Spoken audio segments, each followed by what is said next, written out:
বাঁধাকপির এই রেসিপিটা একবার অবশ্যই বাড়িতে বানিয়ে নিন, খেতে দারুণ আর স্বাদ মুখে লেগে থাকবে। নমস্কার বন্ধুরা, বৈশাখীর রকমারি রান্নায় সবাইকে জানাই স্বাগত। আজকের বাঁধাকপি দিয়ে একটি রেসিপি বানাবো। এই রেসিপিটা ঝটপট হয়ে যায় আর খেতেও দারুণ লাগে। তো এখন চলো বাঁধাকপিটা দিয়ে রেসিপিটা বানাবো। বাঁধাকপিটাকে ঝিরিঝিরি করে কেটে নিয়েছি। আমি এখানে একটা বাঁধাকপি নিয়েছি। বাঁধাকপির মধ্যে গরম জল দিয়ে বাঁধাকপিটাকে ভিজিয়ে রেখে দেব 10 থেকে 15 মিনিট। উপর নিচ করে দেব গরম জলের মধ্যে।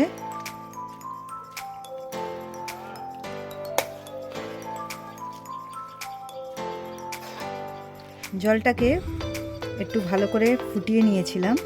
ফুটন্ত জল বাঁধাকপির মধ্যে দিয়েছি। 10-15 মিনিট ঢাকা দিয়ে রেখে দিচ্ছি। বাঁধাকপির রেসিপিটার জন্য এখানে নিয়ে নিলাম 6 থেকে 7টা কাঁচা লঙ্কা, 6-7টা রসুনের কোয়া আর 2টো পেঁয়াজ এখানে ছোট ছোট করে কেটে নিয়েছি। আর নিয়েছি একটা বড় সাইজের টমেটো, আর নিয়ে নিয়েছি 4টে ডিম। এখানে একটা চপার নিয়ে নিচ্ছি। কাঁচা লঙ্কাগুলো এর মধ্যে দিয়ে দিচ্ছি আর দিয়ে দিচ্ছি রসুনগুলো। বাটবো না, এটাকে চপ করে নিচ্ছি। এরকম চপ করে নিয়েছি। এখন একটা বাটির মধ্যে ডিমগুলোকে ফাটিয়ে নেব।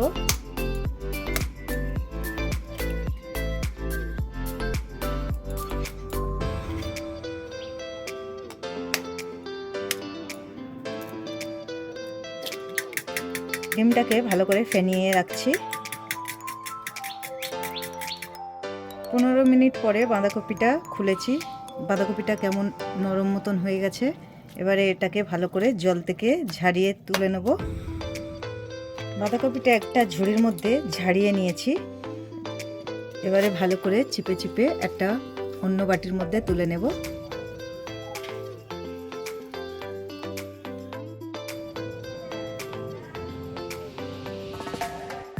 সম্পূর্ণ বাঁধাকপিটা জল থেকে ভালো করে চিপে তুলে নিয়েছি। এর মধ্যে জল নেই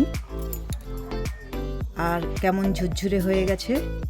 গ্যাসের মধ্যে একটা কড়া বসিয়ে দিলাম। দিয়ে দিচ্ছি সর্ষের তেল। তেলের পরিমাণটা একটু বেশি রাখতে হবে। তেলটা গরম হয়ে গেছে। দিয়ে দিচ্ছি বেশ কিছুটা কালো জিরে। দিয়ে দিচ্ছি কুচি করা পেঁয়াজটা। পেঁয়াজটা বেশি কড়া করে ভাজতে হবে না, একটু নরম নরম করে রাখতে হবে। আর দিয়ে দিচ্ছি তার মধ্যে কাঁচা লঙ্কা আর রসুন। আর একটু ভালো করে নেড়ে চেড়ে ভেজে নিচ্ছি। তারপরে দিয়ে দিচ্ছি টমেটো কুচিটা। টমেটো কুচিটা দিয়েও একটু নেড়ে চেড়ে ভেজে নিলাম। দিয়ে দিচ্ছি হলুদের গুঁড়ো হাফ চামচ কাশ্মীরি রেড চিলি পাউডার। দিয়ে দিচ্ছি বাঁধাকপিটা দিয়ে ভালো করে বাঁধাকপির সাথে মশলাটাকে মিশিয়ে দিতে হবে। উপর নিচ করে ভালো করে মিশিয়ে নিচ্ছি। দিয়ে দিচ্ছি স্বাদ অনুযায়ী লবণ। লবণটা দিয়ে আবারও চারিদিকটা নেড়ে দিলাম। এবারে মাঝখানটা কিছুটা ফাঁকা করে নিলাম। এবারে দিয়ে দিচ্ছি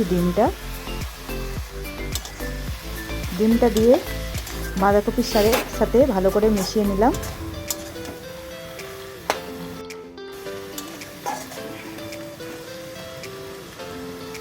এবারে 10 থেকে 15 মিনিট ঢাকা দিয়ে গ্যাসটা লো ফ্লেমে রেখে দিচ্ছি। 10 মিনিট পরে ঢাকনাটা খুলেছি। দেখুন কতটা ডিম সমেত বাঁধাকপিটা ফুলে উঠেছে। এখন এটাকে ভালো করে নেড়ে দিতে হবে। চারিদিক দিয়ে খুন্তি দিয়ে ভালো করে নেড়ে দিচ্ছি। দিয়ে দিচ্ছি 1 চামচ জিরের গুঁড়ো দিয়ে ভালো করে মিশিয়ে দিচ্ছি বাঁধাকপির সাথে। এই রেসিপিটা একবার অবশ্যই বাড়িতে বানিয়ে দেখতে পারেন, খুব সুন্দর খেতে। রুটি, পরোটা বা ভাতের সাথে দারুণ লাগে। রেসিপিটা পুরো কমপ্লিট হয়ে গেছে। তো আমি এখানেই ভিডিওটা শেষ করছি। নমস্কার, সবাই ভালো থাকবে।